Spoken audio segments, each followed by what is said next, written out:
Bonjour mes amis. L'insuffisance cardiaque est une maladie chronique à l'origine de nombreuses hospitalisations. On parle d'environ 200 000 hospitalisations chaque année en France.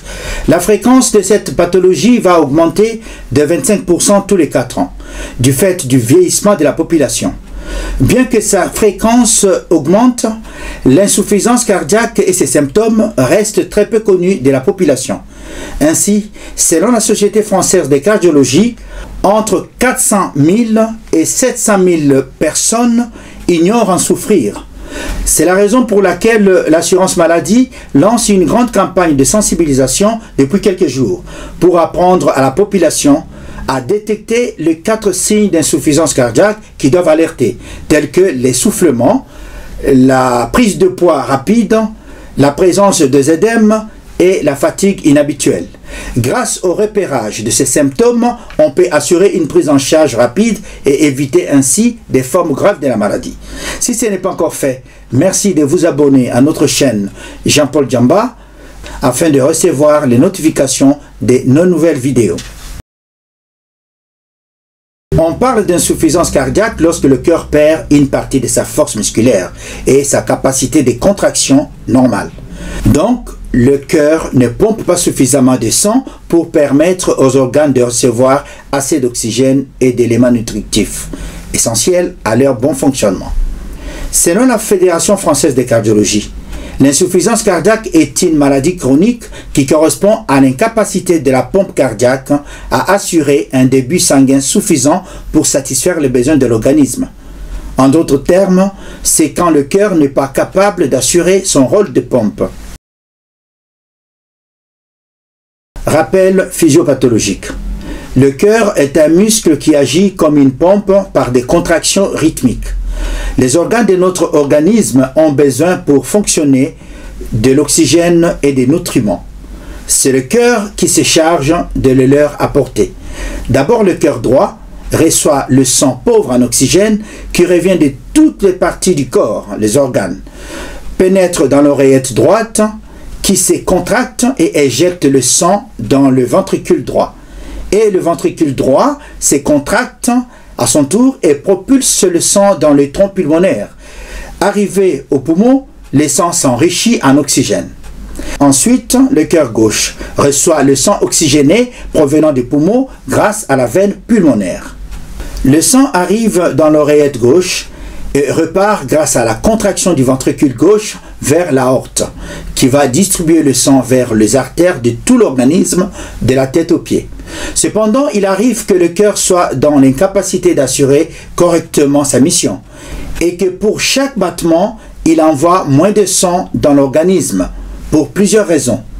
Et la perte de contractilité peut concerner le cœur droit, c'est l'insuffisance cardiaque droite, et si c'est le cœur gauche, on parle d'insuffisance cardiaque gauche, ou les deux côtés du muscle cardiaque, c'est l'insuffisance cardiaque globale ou chronique, qui s'exprime dans un premier temps par l'accélération du rythme cardiaque, pour pallier la perte de contractilité.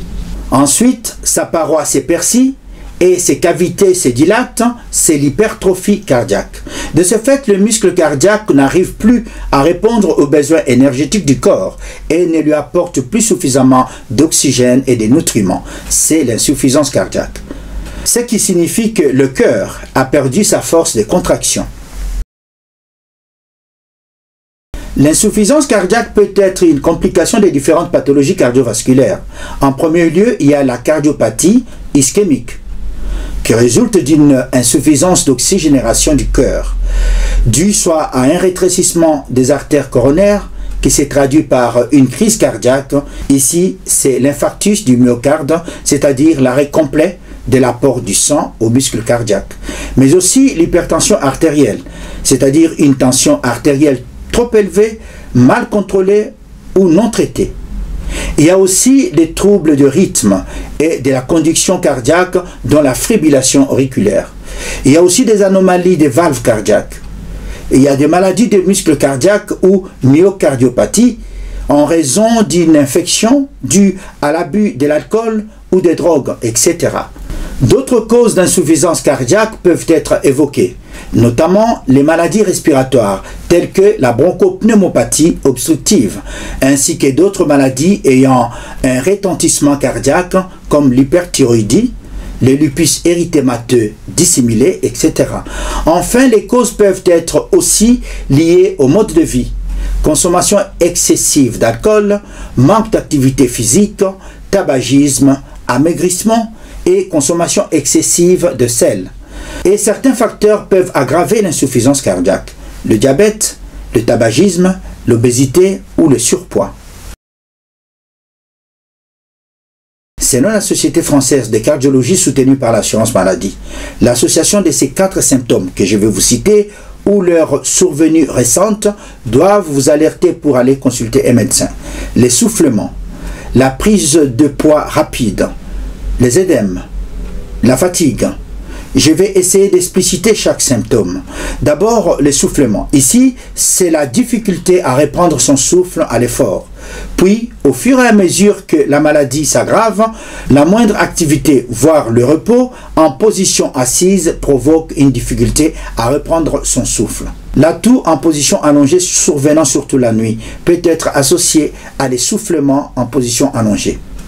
De ce fait, l'apparition d'essoufflement en position allongée est symptôme d'aggravation nécessitant une consultation médicale d'urgence. 2. Il y a la prise de poids rapide et importante de l'ordre de 2 à 3 kg en quelques jours, est anormal et doit alerter. 3. Les œdèmes, c'est-à-dire que le gonflement de certaines parties du corps qui apparaissent au niveau des membres inférieurs, les chevilles, le pied et les jambes, avec un signe de godet. C'est-à-dire que quand vous appuyez, donc il y a la trace de la pression du doigt qui reste. Les œdèmes peuvent aussi se traduire par une prise de poids rapide et inexpliquée, 2 ou 3 kilos en quelques jours comme je vous ai dit. Enfin, il y a la fatigue physique inhabituelle, ressentie lors des efforts de la vie quotidienne, la marche, montée des escaliers, port de charges lourdes, bricolage, etc. Cette fatigue est due au manque d'apport d'oxygène et de nutriments aux muscles. L'insuffisance cardiaque peut être asymptomatique ou varier de légère à grave selon les cas. De ce fait, on note d'autres symptômes qui peuvent être présents. La palpitation, ici c'est des battements du cœur plus rapides, une perte d'appétit ou des nausées, une toux sèche ou une respiration sifflante. Le diagnostic de l'insuffisance cardiaque implique un examen clinique, un bilan médical pour permettre au médecin traitant ou au cardiologue de confirmer l'insuffisance cardiaque, d'en évaluer la gravité et surtout d'en rechercher la cause. Par la prise de sang, ici un bilan sanguin, à la recherche des taux de peptides natriurétiques de type B, le BNP, une substance indiquant une insuffisance cardiaque. Aussi le bilan sanguin est à la recherche des anomalies de graisse, taux de cholestérol, fonction rénale, hépatique, la glycémie, NFS, etc. Ensuite, il y a le bilan cardiaque qui comprend la radiographie thoracique qui va renseigner sur la taille du cœur et permet de détecter une anomalie éventuellement de poumons, présence d'épanchement de liquide ou une cardiomégalie, une augmentation du volume du cœur, etc. Il y a l'ECG ou l'électrocardiogramme, il y a l'échodoppler cardiaque, il y a l'IRM et le scanner qui permettent d'explorer la fonction cardiaque ainsi que les aspects des vaisseaux et du cœur. D'autres examens peuvent être aussi demandés. La scintigraphie cardiaque, le cathétérisme cardiaque ou la coronarographie, etc. Le traitement passe par une modification des habitudes de vie, arrêt de tabac, alimentation équilibrée et variée, activité physique adaptée et des médicaments prescrits par le cardiologue. Ici, c'est souvent le bêta-bloquant, les diurétiques, les inhibiteurs de l'enzyme de conversion. Lorsque ces traitements sont insuffisants ou inefficaces, l'équipe médicale spécialisée peut avoir recours à la pose d'un dispositif implantable cardiaque. dans le but d'améliorer la qualité de vie en diminuant les symptômes, essoufflement, fatigue, édème, etc., et de permettre aux patients d'accomplir les activités de la vie quotidienne. Toutefois, l'insuffisance cardiaque est une maladie chronique qui ne peut être guérie définitivement. Cependant, elle peut être stabilisée grâce à une hygiène de vie adaptée et à la prise régulière de médicaments. Selon la Société française de cardiologie, près d'1 500 000 personnes souffriraient d'insuffisance cardiaque en France, soit 2,3% de la population, en particulier les plus de 60 ans. Chaque année, cette maladie est à l'origine de 200 000 hospitalisations. L'assurance maladie note que ces chiffres devraient augmenter de 25% tous les 4 ans, du fait du vieillissement de la population. 70 213 décès sont attribués à une insuffisance cardiaque chaque année en France.